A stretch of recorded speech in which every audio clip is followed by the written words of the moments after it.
شركة هواوي ضحكت على الفيزياء بطريقة عبقرية. تخيل معاك لوحة هندسية كبيرة قوي ومليانة رسومات مهمة، واللوحة دي انت عايز تشيلها في درج مكتبك. هتعمل ايه؟ هتروح مطبق الورقة يمين وشمال وتطبقها وتحطها في الدرج، صح؟ ده بالظبط اللي هواوي عملته. تعال نشوف ازاي. شهر 5 2026 شركة هواوي أعلنت في مؤتمر دولي علمي عن قانون فيزيائي جديد. زي ما انت سمعت كده يا صديقي، مش موبايل مش تابلت، قانون فيزيائي جديد. والقانون ده اسمه تاو سكيلينج لو، وده يا صديقي معاه اختراع مرعب اسمه اللوجيك فولدنج. عشان يبقى عندك الاول خلفيه احنا بنتكلم عن ايه، شركه هواوي مش عارفه تصنع تشيبات رفيعه زي اللي بتصنعها سامسونج وانتل وشركه تي اس ام سي المشهوره جدا اللي بتصنع تشيبات لابل وغيره من الشركات. طب الشيبس دي ايه المميز فيها اللي يخلي شركه بحجم هواوي عايزه تقلدها؟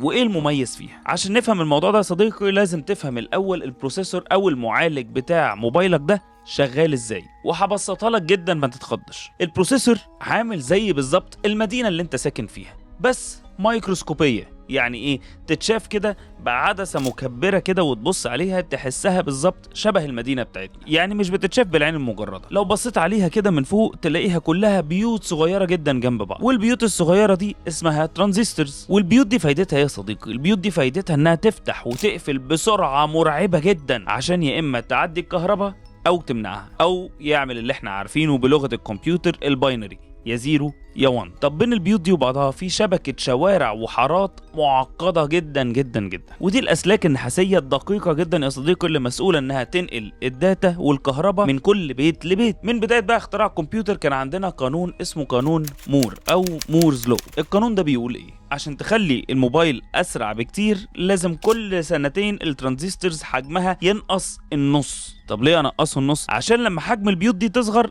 اعرف ابني بيوت اكتر بكتير في المدينه، فساعتها تقدر تبني بيوت اكتر بكتير على نفس الشبايه دي بنفس حجمها بالظبط. وفعلا يا صديقي التزمنا بالقانون ده، وشركه انتل وسامسونج وتي اس ام سي بقوا كل سنتين تلاقيهم عمالين يصغروا في الحجم بتاع الترانزستورز، لدرجه ان احنا وصلنا لارقام مرعبه جدا جدا. يعني دلوقتي الترانزستورز واصله ل 3 نانومتر و2 نانومتر. وعشان تتخيل الرقم ده بكل بساطه كده من غير تعقيد، فالنانومتر ده اصغر 100,000 مره من شعر البني ادم. ولكن الصين او شركه هواوي بالتحديد قابلتها مشكلتين، والمشكله الاولى كانت فيزيائيه بحت. احنا عاملين نقول الترانزستورز دي كل سنتين عماله تصغر اكتر بكتير لحد لما قربت توصل لحجم الذره، وهنا الفيزياء بدات تعبط بقى، خلاص القانون ما بقاش نافع. هنا الكهرباء بتاعه البيوت اللي احنا بنقول عليها دي بدات تطلع من جدران البيوت، كأن البيت بقى مكهرب كده، الكهرباء بتهرب. ودي ظاهرة يا صديقي اسمها الكوانتم تانلينج، بعيدا عن الاسم ولكن انت عشان تبقى عارفها انت اللي بتسألني. ودي بتخلي المعالج يسخن جدا جدا ويستهلك بطارية اكتر بكتير، وكمان ما يديش الاداء اللي انت مستنيه. يعني من الاخر كده قربنا نخبط في حيطة سد.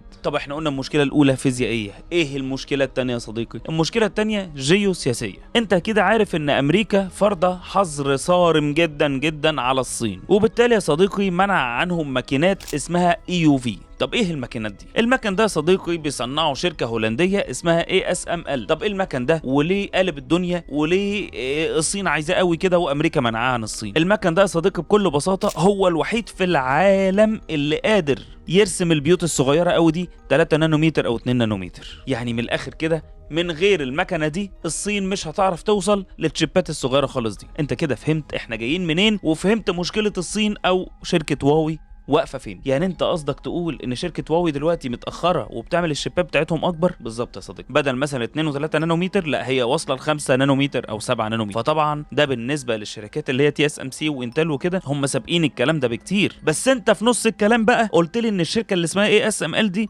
هولنديه، والقانون اللي انت اتكلمت عنه قانون امريكي. طب ايه دخل ده بقى في ده؟ ايه جاب القلعه جنب البحر؟ ليه بقى هولندا مش عايزه تودي التكنولوجيا بتاعتها دي للصين؟ ببساطه كده ومن غير تعقيد، امريكا عندها قانون بيقول لو انت بتستعمل اي تكنولوجيا ليها علاقه بامريكا او واخدها من عندنا يبقى انت لازم تتبع قانون امريكا. والقانون ده بينص على ان ممنوع توريد اي تكنولوجيا معقده للصين. طب حلو، بس انا قريت بقى ان المكنه دي بالذات كلها هولنديه. صح يا صديقي، ولكن جواه بقى شويه حاجات كده صغيره كده من امريكا، زي الليزر بتاعها، زي مرايه دقيقه جدا، او شويه حاجات في السوفت وير تم برمجتها في امريكا. وبالتالي كده امريكا قفشتهم. هولندا انت ممنوع تحركي حاجه من عندك توديها الصين، لان انت بتتبعي قانون امريكا، انت استخدمتي حاجات من امريكا. يعني من الاخر كده لو ASML دي فكست لامريكا وودت المكن بتاعها للصين، ASML نفسها هتتمنع من استخدام التكنولوجيا بتاعت امريكا. متخيل يا صديقي القانون بيقول ايه؟ وانا صديقي كله قال واوي انت مع السلامه كده، الشركه دي هتموت، الشركه دي مش عارفه تبني البيوت الصغيره خالص اللي احنا عاملين نوصل لها، وكل سنتين العالم بيتقدم، وTSMC وانتل وسامسونج الشركات دي كلها بتتقدم، وانت لسه واقفه في مكانك.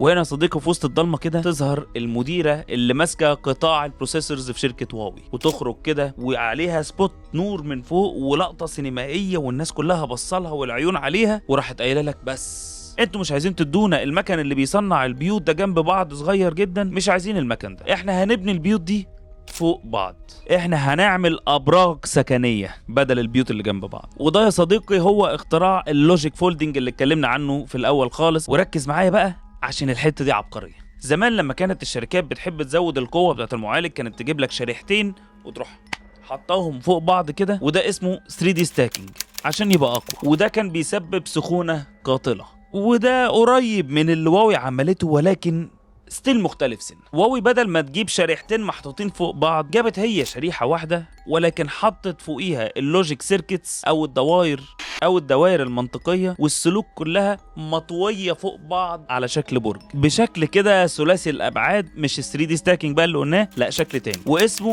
انترا داي فيرتيكال ستاكينج. طب نرجع للتشبيه المدينه، ايه اللي حصل كده بسهوله؟ بدل ما الشوارع دي تكون مفروده افقيا كده وكل البيوت جنب بعض وفي حارات بينهم وشوارع، والمعلومه تضطر تمشي مشوار كبير عشان توصل من بيت لبيت، لا يا صاحبي، البيوت بقت فوق بعضها والشوارع بقت رأسية وقصيرة جدا. يعني بدل ما المعلومة كانت بتاخد كعب داير عشان توصل من بيت لبيت وتمشي في الشوارع، بقت بس بتاخد الاسانسير تطلع في الدور اللي فوقيها. متخيل الفكرة؟ واللي انا بقوله لك ده مش خيال علمي، هواوي عملت الكلام ده في ورقة بحثية رسمية وسمتها قانون تاو، ودي يا صديقي المعادلة الفيزيائية بتاعته. ولما تنوا كده الاسلاك وكل حاجة عموديا، طول الاسلاك الداخلية قل بنسبة 30%. وانت عارف ده معناه ايه؟ السلك لما يزيد المقاومة بتزيد، لكن احنا قللنا السلوك بنسبة 30%، وبالتالي السرعة والاداء زادوا 41%. انتوا متخيلين الاختراع ده عمل ايه؟ وكمان استهلاك الطاقة والحرارة قلوا بشكل مرعب، لان انت خلاص ما بقتش محتاج تمشي مشاوير، كل حاجة بقت مسافات صغيرة. طبعا انت دلوقتي فاكر ان الكلام ده كله في ورق بحثي ولسه هنشوف ولسه سنين يا عم عقبال ما الكلام ده يتنفذ. لا يا صديقي، هواوي نفذت الكلام ده وهتنزل بيه الخريف اللي احنا فيه 2026 بمعالج اسمه كيرن 2026، وده هينزل في سلسله كل موبايلات ميت اللي نازله السنه دي. الارقام بقى اللي نزلت دي يا صديقي صدمت كل الناس اللي شغاله في سيليكون فالي. عايز اقول لك ان برغم ان التكنولوجي اللي هواوي استعملتها دي مش جديده، يعني كلها حاجات مش محظوره من الاخر كده، هم قدروا ينطوا بالمعالج ده من 155 تريليون ترانزستور ل 238 تريليون ترانزستور، ده في المليمتر المربع الواحد. انا مش يعني انا مش فاهم برضو الارقام دي ده معناه ايه. اديني مثل كده بالموبايلات اللي عندنا. يعني من الاخر كده يا صديقي ده يساوي ال 3 نانومتر شيب بتاعت A19 برو اللي محطوطه في الايفون 17 برو ماكس. هي الصين شافت كده السور بتاع امريكا ده محطوط، راحت دايسه سبيس وراحت نطه من فوق نازله الناحيه الثانيه عادي خالص. هي فكرت بدل ما اصرف مليارات ان انا اقعد افكر اصنع المكنه دي ازاي الEUV اللي ممنوع عني، خليها لهم، احنا نفكر بره الصندوق. دول عملوا قانون فيزياء، يعني مش فكروا بره الصندوق،